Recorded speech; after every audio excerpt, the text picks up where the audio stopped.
أعوذ بالله من الشيطان الرجيم بسم الله الرحمن الرحيم Assalamu alaikum. Hi everyone, hello everyone. I hope everyone is well and good. Today's talk, let's begin with the ruh. You see, ruh, R-U-H, ruh is a Arabic word, and in English it means the soul.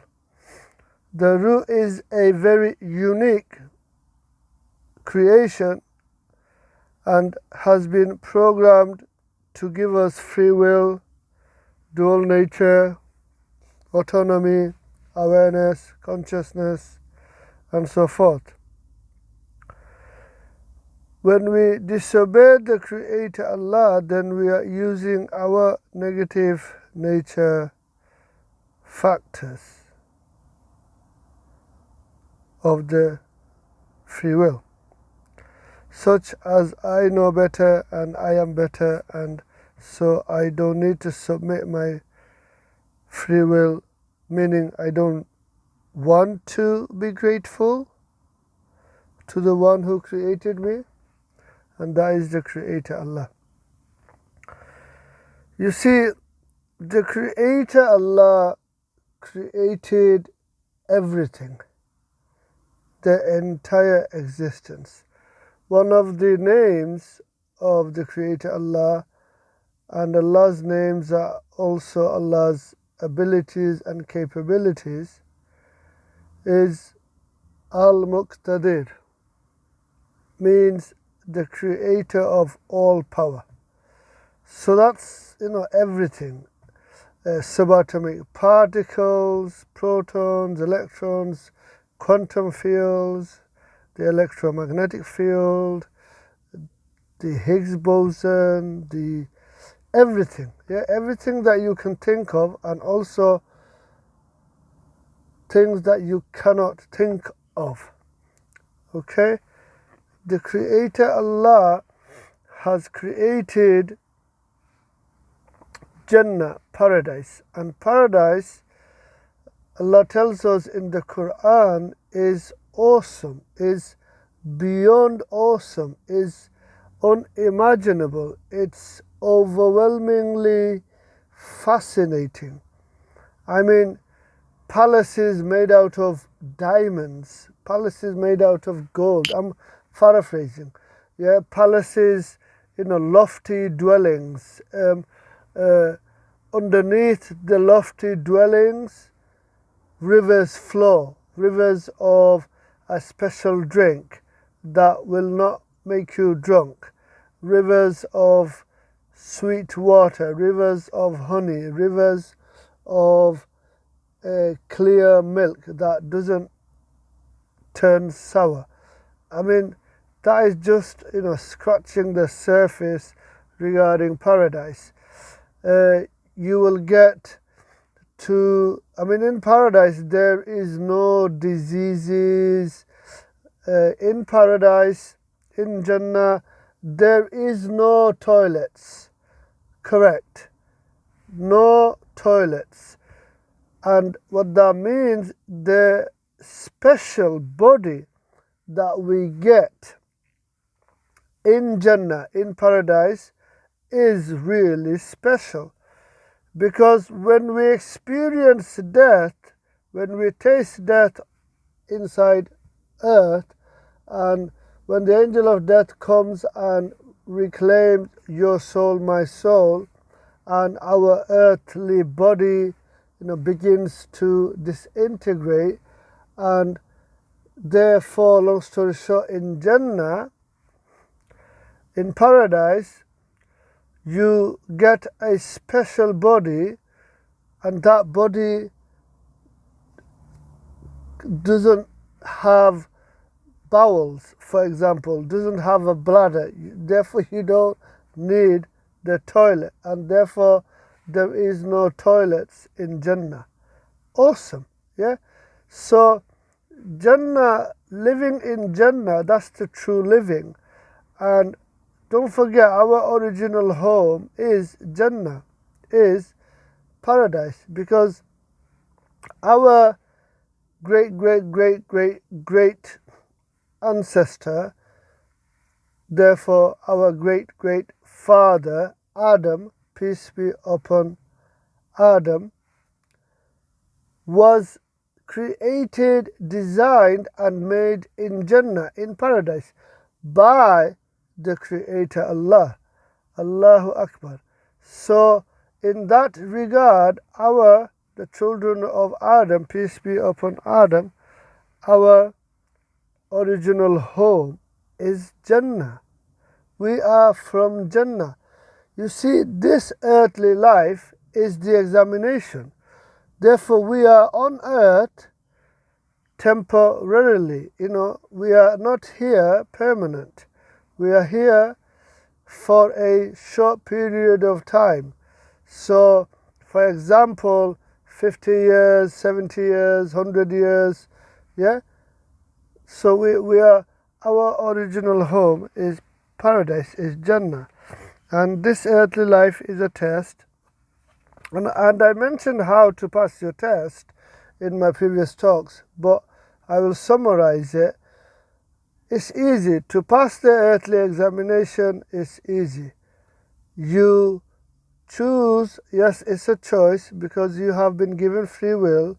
Now also, guidance comes from the Creator Allah. It's a interactive situation, meaning if you choose to be guided by the Creator Allah, therefore Islam, then the Creator Allah will guide you. It's like when a student is eager to learn and he or she is a good student, then the teacher, wants to teach that particular student. Likewise, when a servant, a slave, a child of Adam, peace be upon Adam, choose to be guided by the Creator Allah, therefore Islam, then the Creator Allah will surely guide you. So how to pass the earthly examination? You choose to become a Sunni Muslim.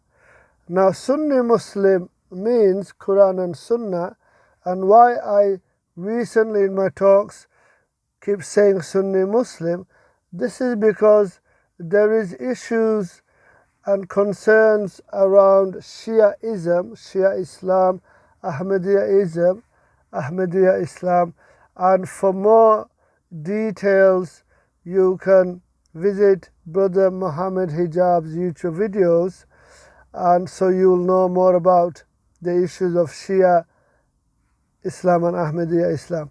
The correct Islam, the correct guidance, the correct Islam is Sunni Islam. Therefore Islam, therefore Quran and Sunnah. Sunnah meaning the teachings and the narrations, the hadith of the Prophet, of the final messenger and the last Prophet Muhammad sallallahu alaihi wasallam. May the Creator Allah send Allah's protection, favor and peace to the last messenger, last Prophet Muhammad. Therefore I say sallallahu alaihi wasallam.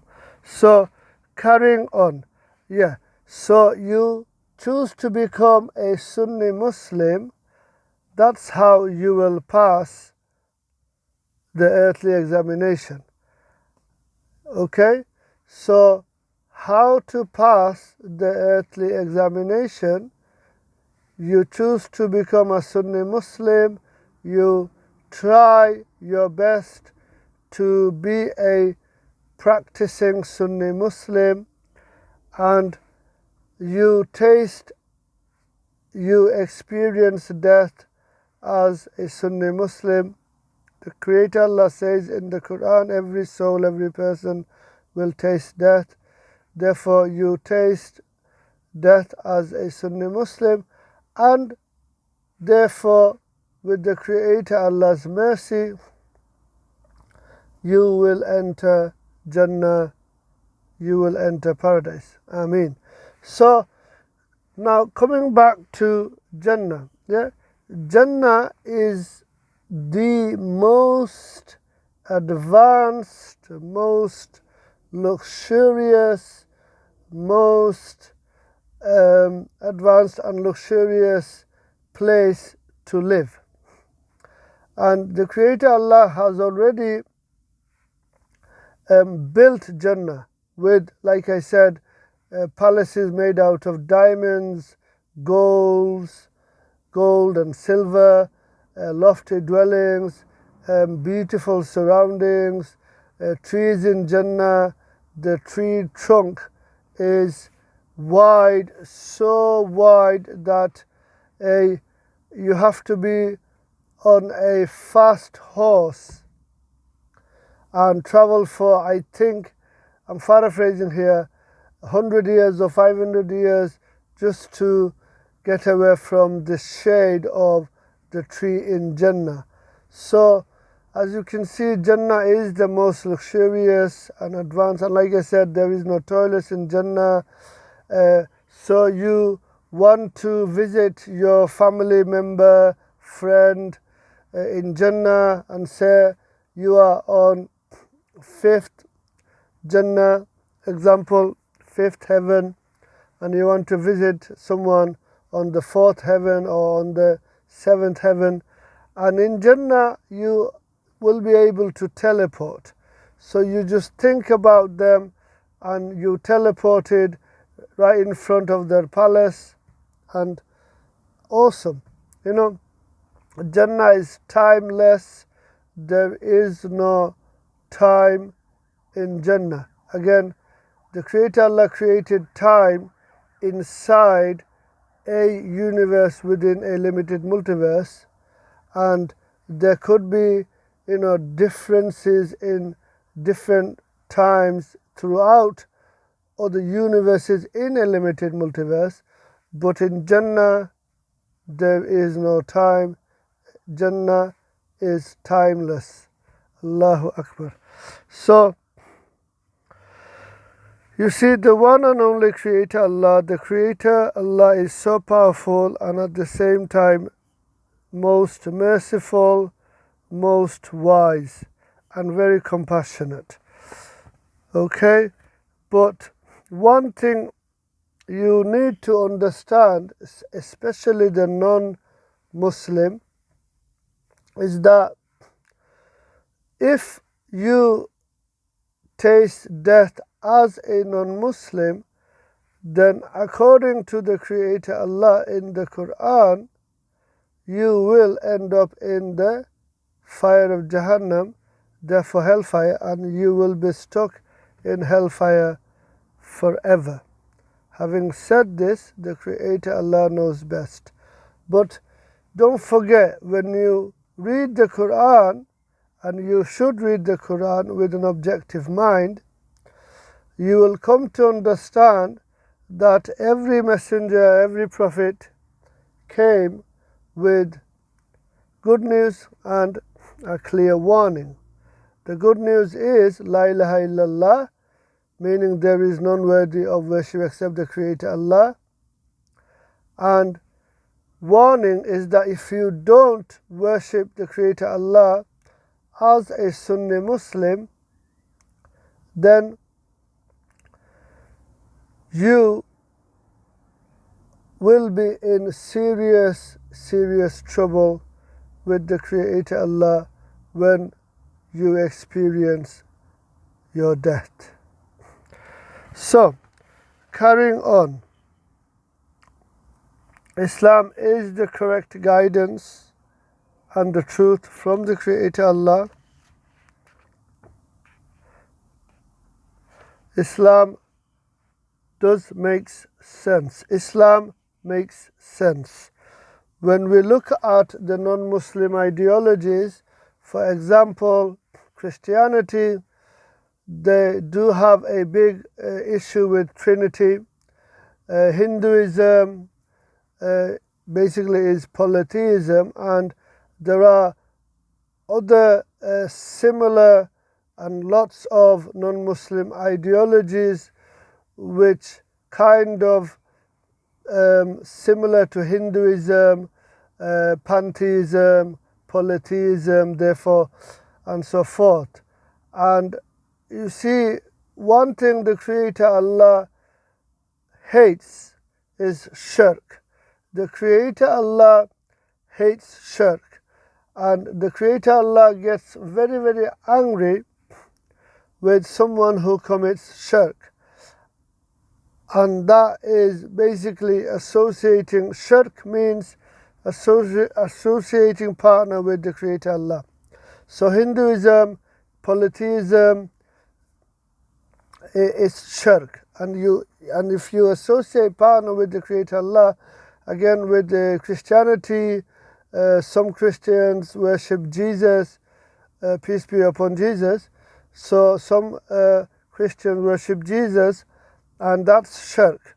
So, for example, if a Sunni Muslim begin to worship Muhammad, peace and blessings be upon Muhammad, then that will become shirk. So I hope you understand. And the Creator Allah doesn't like shirk. The Creator Allah doesn't like anyone associating partner with Allah when it comes to worship. And this is why we say there is none worthy of worship. There is none worthy of worship except Allah, except the Creator Allah. The word Allah means the one who deserves all worship. Also the one who created you and me and the entire existence. So, carrying on, so non-Muslim ideologies, Judaism, they didn't accept Muhammad sallallahu alaihi wasallam as the final prophet, and so that's the issue with Judaism. And therefore, you see, when you don't, whoever you are, if you don't accept Muhammad sallallahu alaihi wasallam as the final prophet, then it's like you are therefore you are rejecting Islam, therefore you are rejecting Quran and Sunnah, and therefore you are basically following a non-Muslim ideology, therefore Judaism. Also Judaism, they don't have deterrence. Islam has deterrence. I've talked about this in my other talks. So, my message to the non-Muslims, my message and every Muslim's duty is to tell the non-Muslim that Islam is the way to eternal success. Then at least on the day of judgment, we Muslims, we Sunni Muslims can say to our Creator, our Master, our Creator Allah, we delivered the message, and you, the non-Muslims, cannot deny that we did not inform you about Islam. We Muslims are trying to save your soul, your ruh, from eternal damnation and misery. This is important to understand, you see, because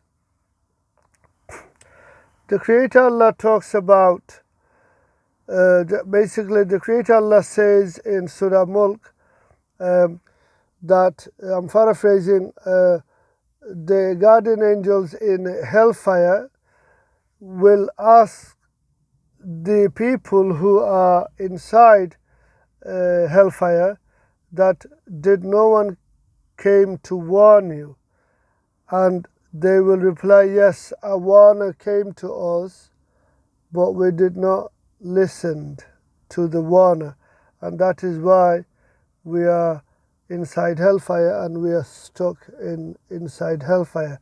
Now you don't want to be that person.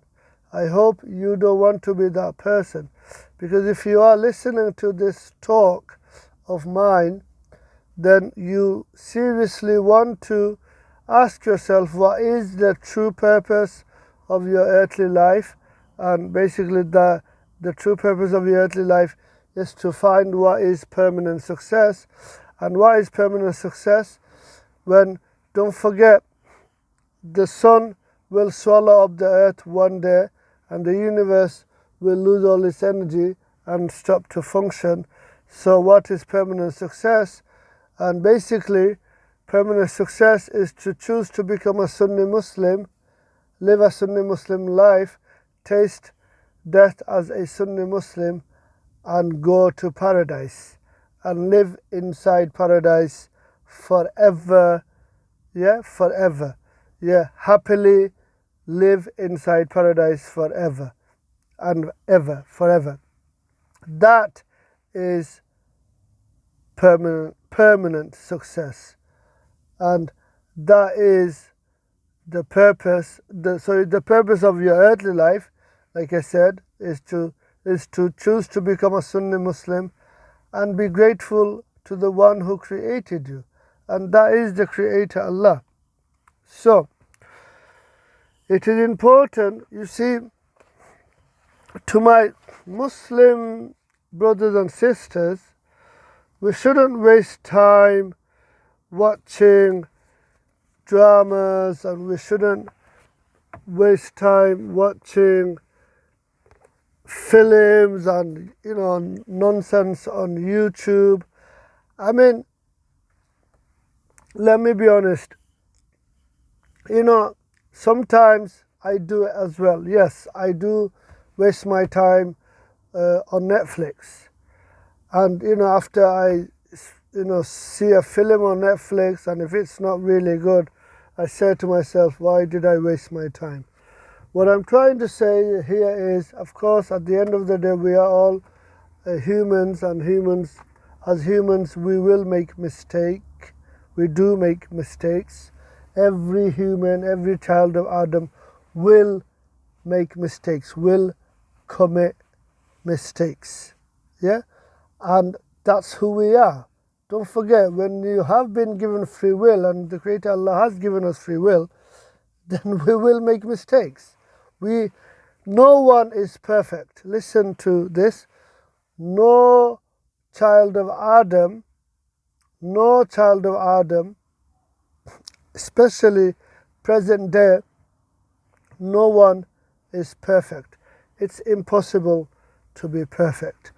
And what I'm trying to say is the real rewards is with the Creator Allah. So in the morning, at least when you get up, it will only take you 3 minutes, maybe, or 4 minutes. You can say, Subhanallah, Subhanallah, Subhanallah. Yeah, Subhanallah means the Creator Allah is perfect. Subhanallah, Subhanallah. Or glory to be Allah, glory to Allah. Yeah, Subhanallah, Subhanallah. You can say 100 times. You can say you can say Subhanallah 100 times in 3 minutes. You should do that in the morning, and when you wake up, and when you go to sleep. Before you go to sleep, say La ilaha illallah Muhammadur Rasulullah, La ilaha illallah Muhammadur Rasulullah. Yeah, see, and again 2 or 3 minutes. And don't forget, in the remembrance of the Creator Allah, hearts find peace. Inner peace will only come by doing zikr, remembering the Creator Allah. Every day you should practice, put it in your practice, make it second nature. Don't forget, if you are not reading namaz, salah, then you should think of reading salah. It's the least we can do. I mean, the Creator Allah has given us this ultimate gift, which is life. And life is permanent because the real you is your soul. Yeah, long story short, we all want to go into paradise and live there happily forever. And in paradise, like I said, there is no diseases. In paradise, the weather is perfect. It's timeless. So technically, the weather is perfect every day. Perfect weather, perfect food, awesome. So the least we can do is be grateful to the Creator Allah every day. Of course, we will enter paradise with the Creator Allah's mercy. Don't forget Allah's mercy. We Muslims, we need the Creator Allah's mercy throughout our days on earth, throughout our lives, in our graves, and on Judgment Day. Yeah, mercy. We need the Creator Allah's mercy, and with the Creator Allah's mercy, inshallah, if the Creator Allah wills, and with the Creator Allah's mercy, we will enter Jannah. Ameen. Now, I want to talk about a topic which is known as evolution. Now, you see, the Darwinian theory of evolution is based on assumptions within a probabilistic framework, and it is very speculative. Now, I have mentioned this in my other talks, but recently I have seen a few videos on YouTube by Daniel Hakakichu. I hope I have pronounced his name correctly. If I haven't, I apologize. I am sorry to Daniel Hakakichu. I think I have pronounced it correctly. Now, I will go with the first name because it's easier to pronounce, Daniel. So, in the YouTube channel Muslim Skeptic, Daniel mentions that the Yaqeen Institute, run by, I think, Brother Omar Suleiman and Brother Jonathan Brown and others, they are actually talking about evolution, but now I have to say that they don't know what they are talking about. First of all, evolution, Darwinian, let me explain this. I have researched evolution for a while. I myself, my name is Muhammad Raj Abdullah. I have written an e-article and a book titled Evolution True or False, You Decide. And for at least last 7 years, I have been researching evolution, or longer than that.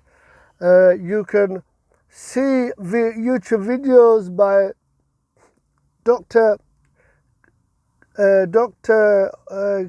Kevin Hovind, or Ken Hovind, I can't remember his name, and especially Stephen Meyer and Michael Behe regarding intelligent design. Now, you see, Stephen Meyer's intelligent design argument is a scientific argument, okay? It's not a theological argument. And Stephen Meyer has demonstrated in detail with his book Signature in the Cell and Darwin's Doubt, therefore arguing for intelligent design, and therefore has disproved Darwinian theory of evolution. Okay, this is important to understand. So when Yaqeen Institute is talking about evolution, they shouldn't, because first of all, it's not their topic, because Yaqeen Institute is a Islamic channel, okay, it's not their topic. And secondly, what they are saying regarding evolution is totally incorrect. Something about different Adam, I'm paraphrasing, or parallel Adamic creation, or the myth of Adam, astaghfirullah, all that. I mean, Daniel in his video, Muslim Skeptic, YouTube video, he basically talks about all this. So you can see you should visit Muslim Skeptic and see the videos that Daniel has been talking regarding the Yaqeen Institute is incorrect regarding evolution, and I will say why. I will talk further. Right, there we have it. So now I am reading from my book, Evolution, True or False, You Decide, and chapter 1. Evolution is illogical. Now don't forget, we are talking about the Darwinian theory of evolution, which is the dominant theory. We are talking about the Darwinian theory of evolution, and we are also, before I carry on, you see,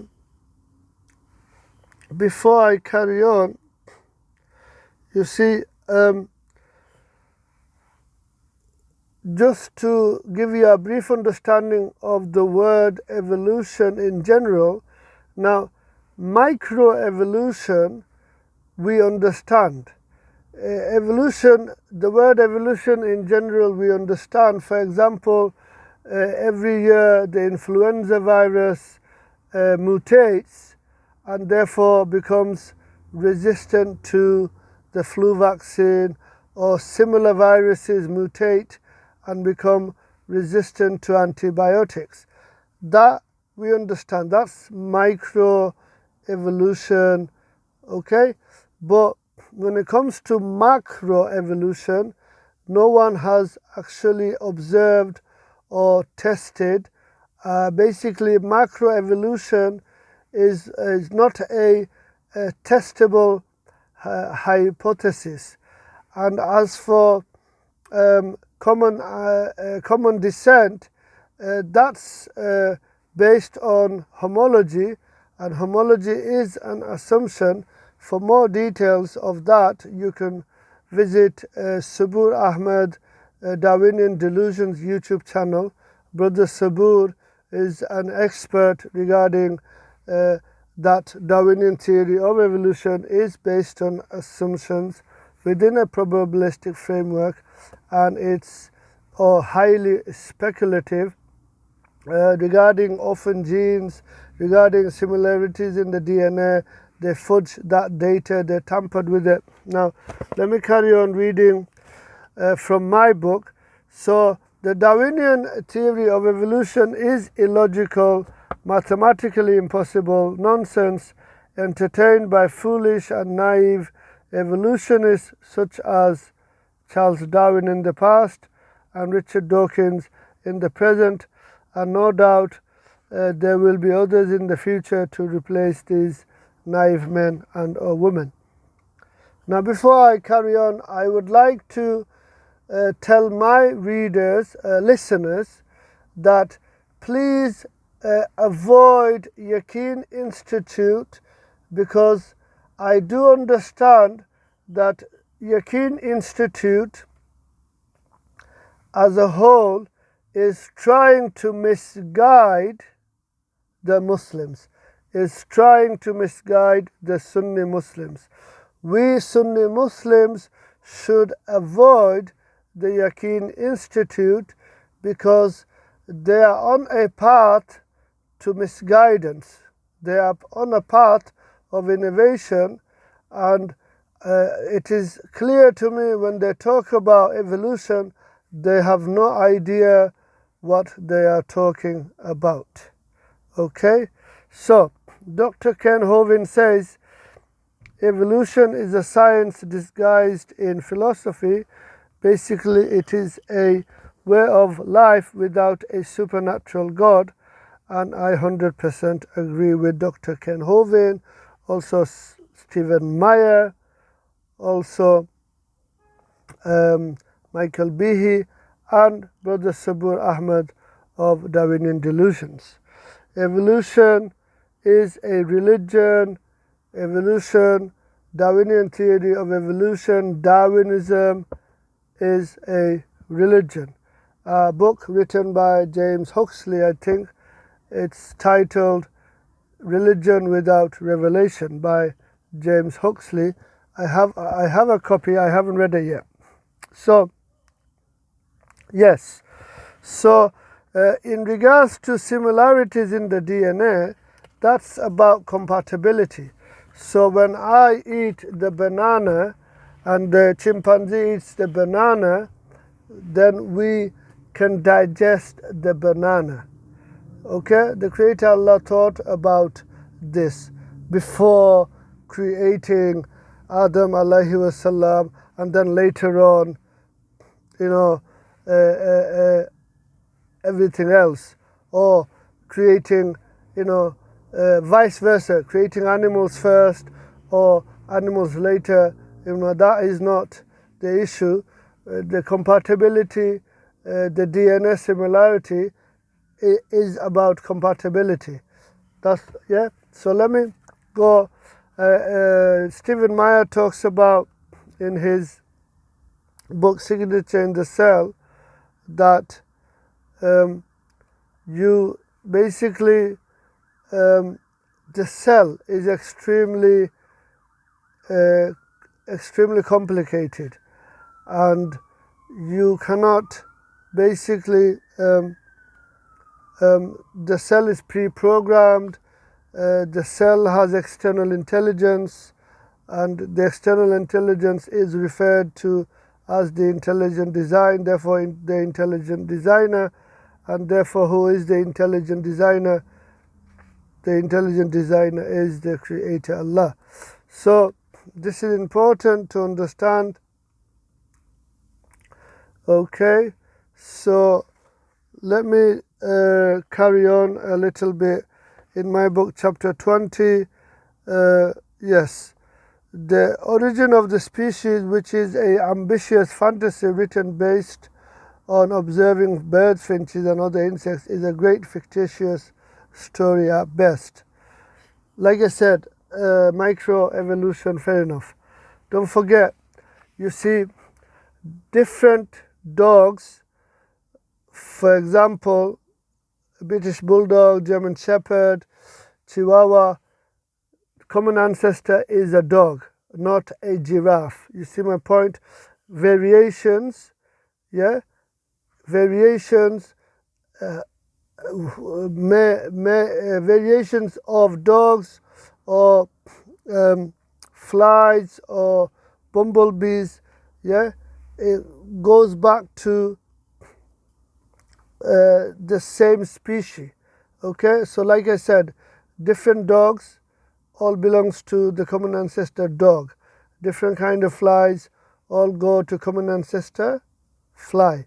Okay, and so therefore, don't forget, we are the children of Adam. Peace be upon Adam. The Creator Allah has said in the Quran, we are the best of creation.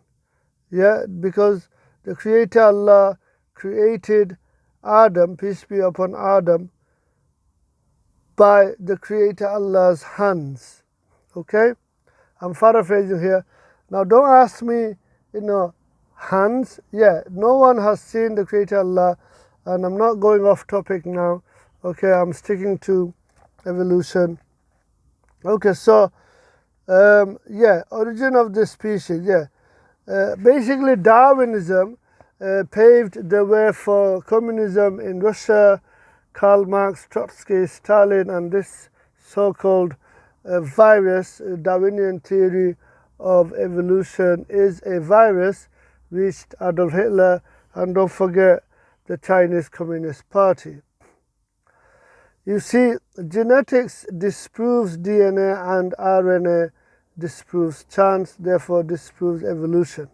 Read Signature in the Cell by Stephen Meyer.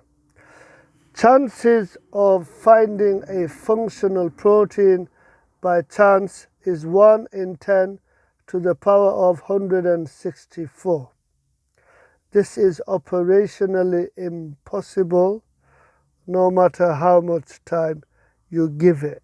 Okay, 1 billion years, 10 billion years, 10 trillion years, 100 trillion years. Okay, let me say it again. The chances of finding a functional protein by chance is 1 in 10 to the power of 164. And this is from the Signature in the Cell book written by Stephen Meyer. Now, similarities in the DNA is about compatibility, Okay, and I have talked about that.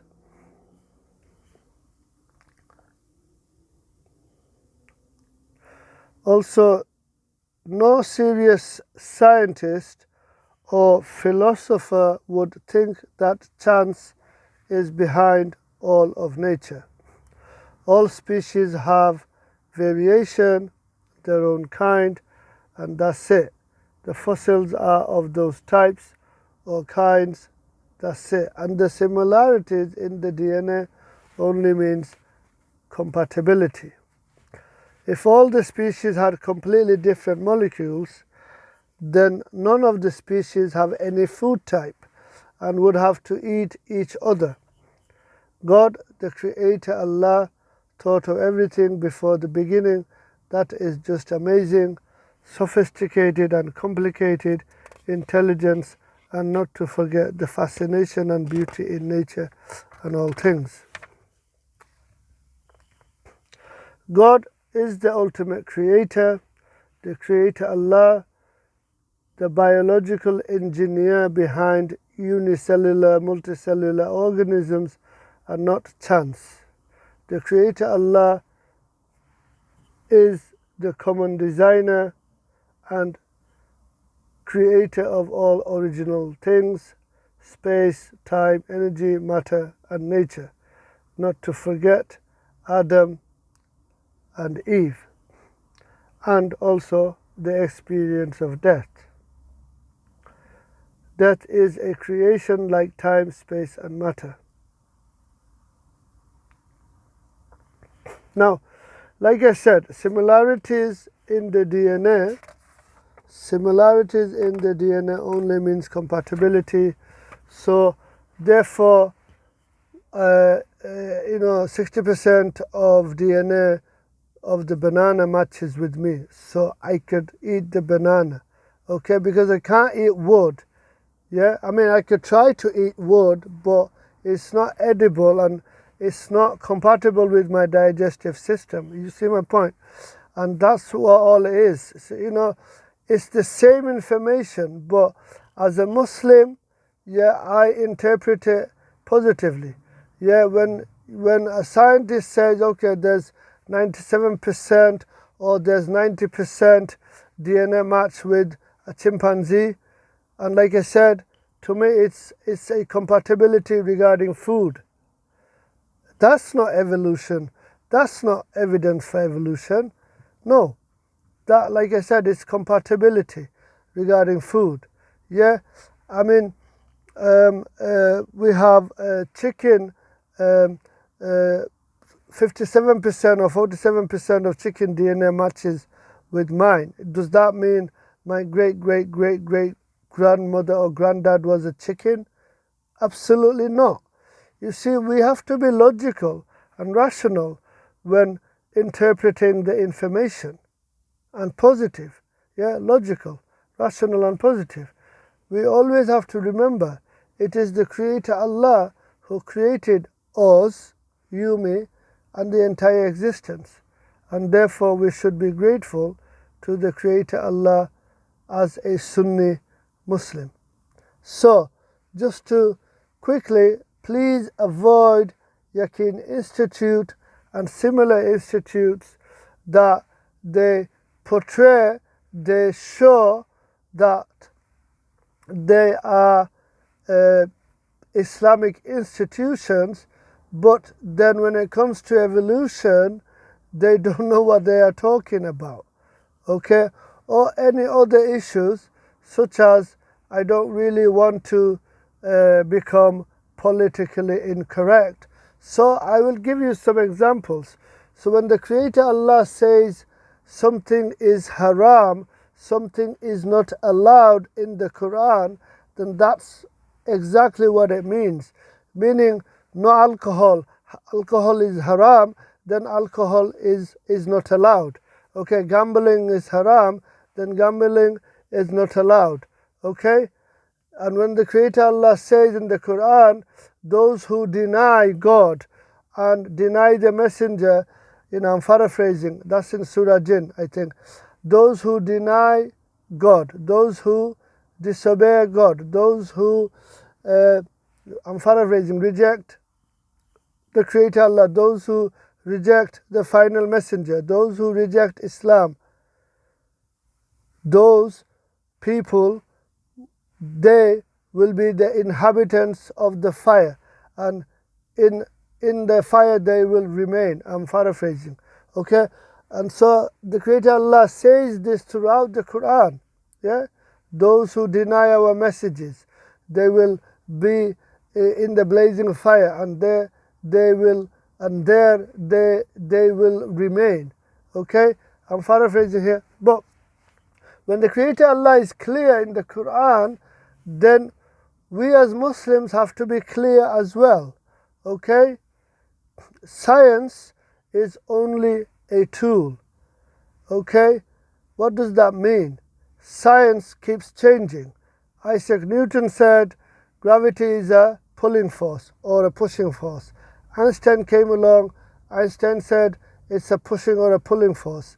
Yeah, Einstein said, universe is a steady state, he had the steady state theory, universe is eternal, the universe within a limited multiverse, the universe is eternal. Edwin Hubble came along and he said, no, I see red shift. Long story short, the universe had a beginning. So you see, science keeps changing. We don't need science. We don't. Let's talk about more science. The sun will, in about 5 to 7 billion years' time, the sun will become a red giant and swallow up the earth and the solar system. It will be like the earth never existed. 2 to 4 trillion years later, one day in the future, the universe, their universe within a limited multiverse, our universe, will suffer a heat death, basically lose all its energy and stop to function. So the question is, what scientific progress are we talking about? Okay, Darwinian theory of evolution is just a theory. It's a working model. We don't need to get obsessed with it. Does it help when we apply it? Let's see. Natural selection, it doesn't.